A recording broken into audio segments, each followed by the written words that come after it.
Welcome to Let the Quran Speak. I'm Aisha, your host. Despite better global communications, religious tensions persist around the world today.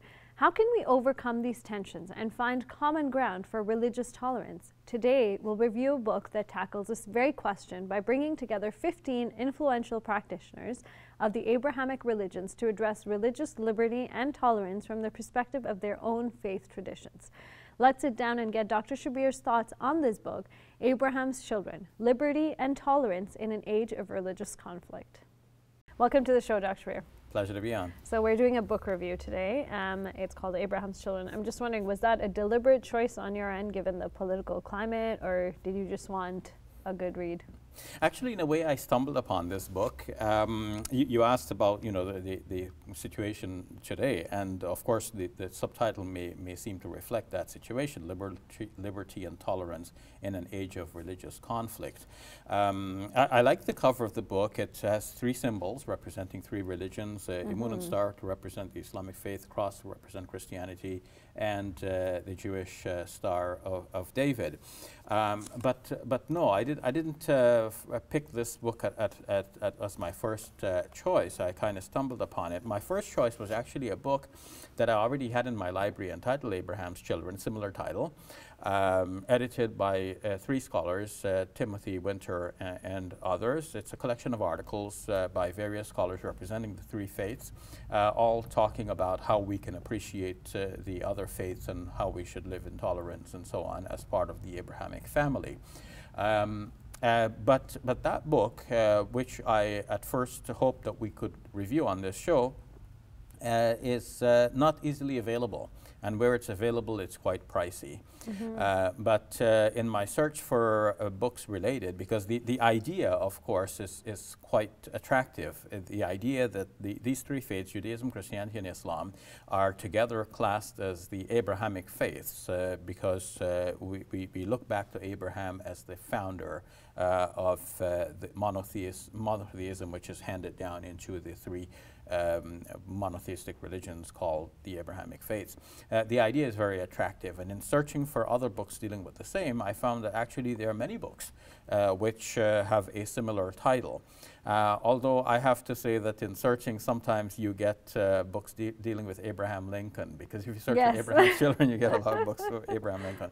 But anyway, dealing with Abraham, the prophet of God, the father of monotheism, we find that there are books, many, which deal with Abraham's children, and that's reflected already in the title. So this was one of those, and I found that this is widely available. Several copies are available in the Toronto Public Library system.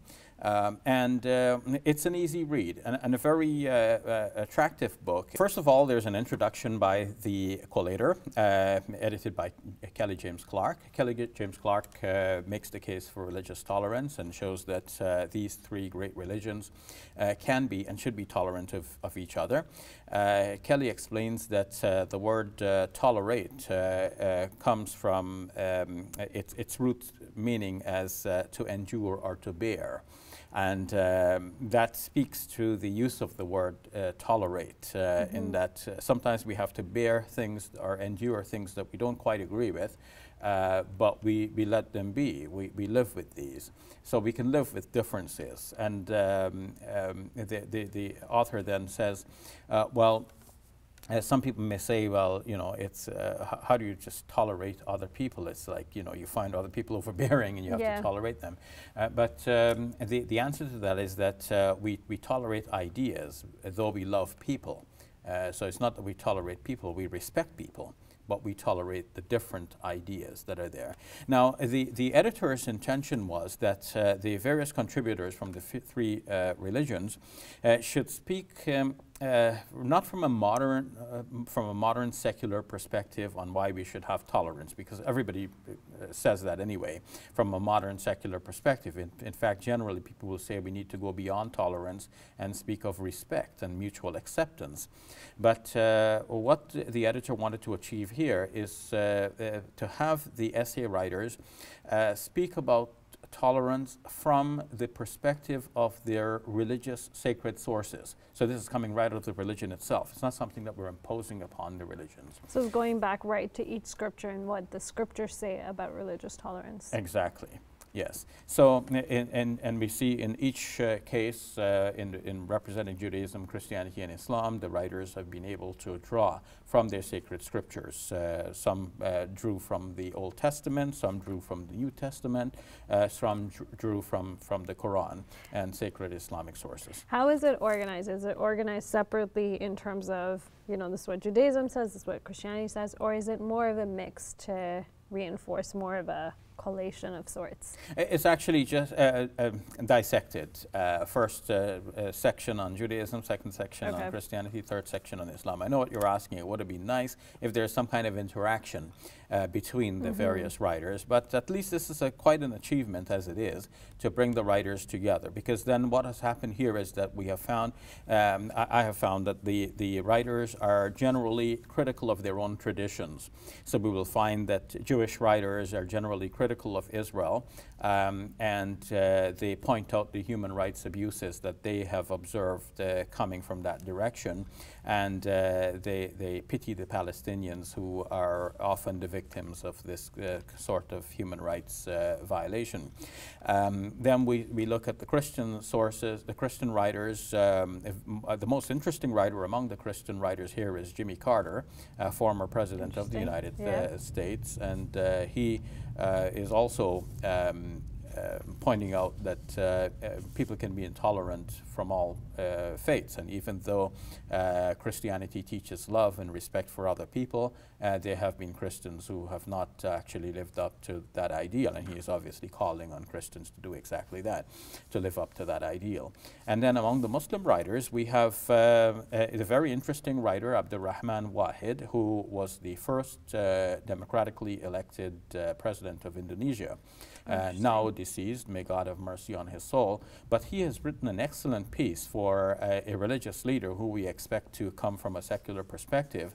Actually, he's quite steeped in the religion, and he was able to bring out the verses of the Quran and other aspects of our sacred tradition to highlight the need and the urgency of expressing religious tolerance from within the faith.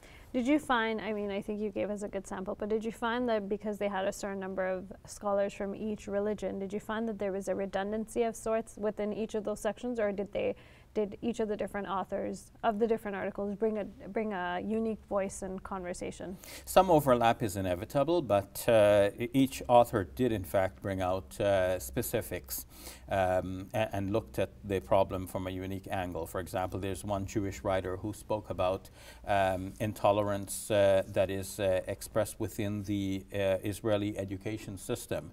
The writer points out that specifics within textbooks that are studied in Israeli schools dealing with geography and history, for example, that depict an unrealistic situation to just simply give greater pride to Israelis and to whitewash the history of the interactions between Israelis coming back into the land to settle and the Palestinians who were there before these settlers came to arrive there. We see from among the Christian writers, Jimmy Carter brought a very unique perspective, because he, as former president of the United States, he had a very unique position. It wasn't just simply an ordinary Christian. He had to apply his Christian principles in guiding his own governmental policies, though of course he was not ruling a Christian nation, but naturally he had to live as a Christian and as President of the United States at the same time. And much of what he says, actually, I wish that the current President of the United States would read, not only because it is so articulate, but the manner in which Jimmy Carter has brought together his own faith with government is quite interesting. He says, for example, during the time in the presidencies, during my time in the presidency, I prayed a lot. And I hope that the current president is doing that. But more than praying, Jimmy Carter showed the great challenge that exists for a person in his position to keep the principles of morality and human rights balanced with the pragmatic needs of the day.